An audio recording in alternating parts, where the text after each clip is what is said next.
Hello বন্ধুরা, সবাই কেমন আছেন? আশা করছি সবাই খুব ভালো আছেন এবং সুস্থ আছেন। আজকে নদীর ট্যাংরা মাছ রান্না করে দেখাবো। এই মাছটা খেতে খুবই ভালো লাগে, কিন্তু এই মাছটার মধ্যে যেন মনে হয় বাইরেরটা বিশেষ করে খুব নোংরা থাকে। সেই জন্য আমি একটুখানি ভিনিগার দিয়ে আর লবণ দিয়ে মাখিয়ে রাখছি বেশ কিছুক্ষণ মতো, 10-15 মিনিট। তারপর দেখুন যে জলটা বেরিয়েছে মাছ থেকে একদমই নোংরা। এটাকে ভালো করে 3-4 বার ধরে ধুয়ে ফেলে দেবো একদম পরিষ্কার করে। এটা ভালোভাবে ধুয়ে যতক্ষণ না জলটা পরিষ্কার হচ্ছে আমি ততবার ধোবো। এর আগেও আমি 3-4 বার ধুয়েছি, আর ভিনিগার দিয়েও আমি একটা ভালো করে পরিষ্কার করে নেব।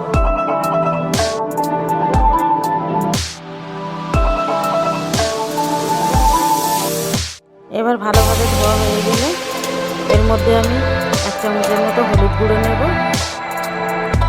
আপনারা আপনাদের আন্দাজ মতো দেবেন। এরপরে 1 চামচের মতো লঙ্কার গুঁড়ো নেব, আর একটুখানি জিরে মরিচের পাউডার নেবো, একটু লবণ নেবো, নিয়ে একটু মাখিয়ে রেখে দেবো।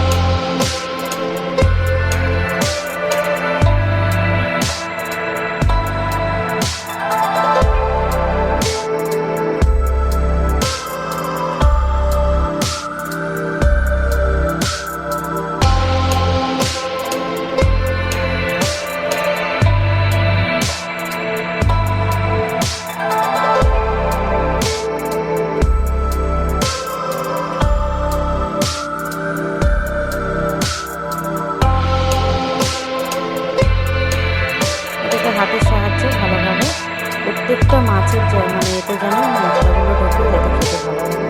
আমি হাতের সাহায্যে করতে হবে। এবার একটা কড়ার মধ্যে বেশ কিছুটা তেল নিয়েছি। তেলটা ভালোভাবে গরম হলে মাছটাকে দেব। এক এক করে আমি মাছগুলো ছেড়ে দিচ্ছি, কিন্তু মাছটা ছাড়ার সময় আমার তেল ছিটকে গিয়েছিল। এখানে আপনারা দেখলে বুঝতে পারবেন।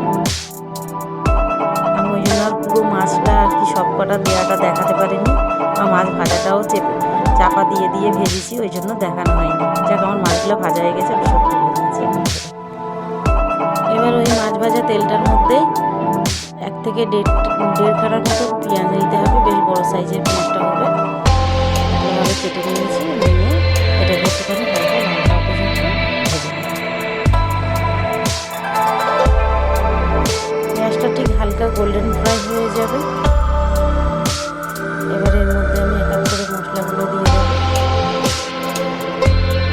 এখানে একসঙ্গে 1 চামচের মতো সর্ষে পোস্ত আর একটুখানি জিরে বেটে নিয়েছিলাম।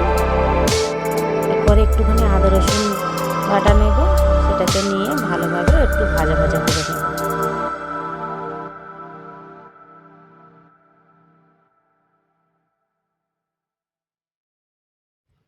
পেঁয়াজ আর বাকি বাটা মশলাগুলো দেখতে পাচ্ছেন ভালোই গোল্ডেন ফ্রাই হয়ে গেছে। ওই জন্য আমি অল্প করে এখানে জল দেবো। জলটা বেশি দেবো না, পুড়ে না যায়, সেই জন্যই জলটা দেওয়া।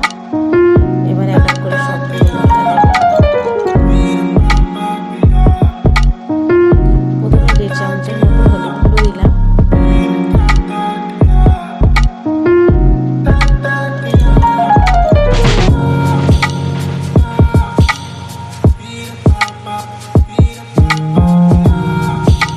তারপরে আমি 1 চামচের মতো লঙ্কার গুঁড়ো দিলাম।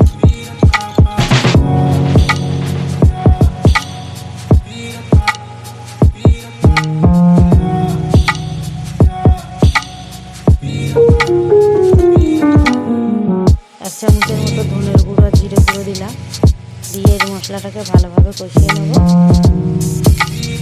এবারে একটা কুচিয়ে রাখা টমেটো ছিল, সেটাকেও দিয়ে একটু কষিয়ে নরম হওয়া পর্যন্ত অপেক্ষা করব।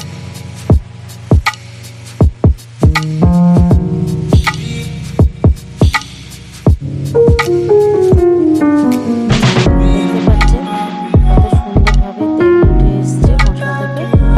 এবারে আমি যতটা পরিমাণ জল দেবো, জলটা দিয়ে দেবো।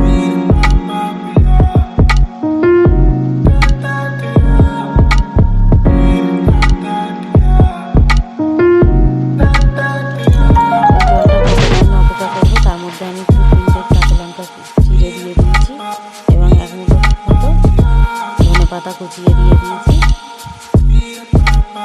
এই ঝোলটা ফুটে উঠলে এবার মাছগুলোকে দিয়ে দেবো।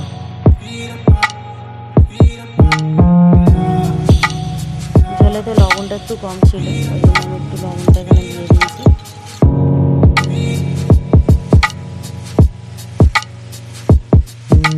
এক এক করে এবার সব মাছগুলোকে দিয়ে দেবো, দিয়ে বেশ কিছুক্ষণ ধরে ঢাকা দিয়ে রেখে দেবো। এবার 10 মিনিট পরে ঢাকাটা খুলে দেখছি, এবার রান্নাটা প্রায় হয়ে এসছে। আপনারা চাইলে আরেকটু ঝোল রাখতে পারেন, কমাতেও পারেন, আবার বাড়াতেও পারেন। আমি এইভাবে রেখেছি আর খেতে খুবই ভালো লেগেছে। এইভাবে একবার ট্যাংরা মাছ যারা না খায় তাদেরকেও একবার রান্না করে খাওয়াবেন, কোনো গন্ধ থাকবে না ভিনেগার দেওয়ার জন্য।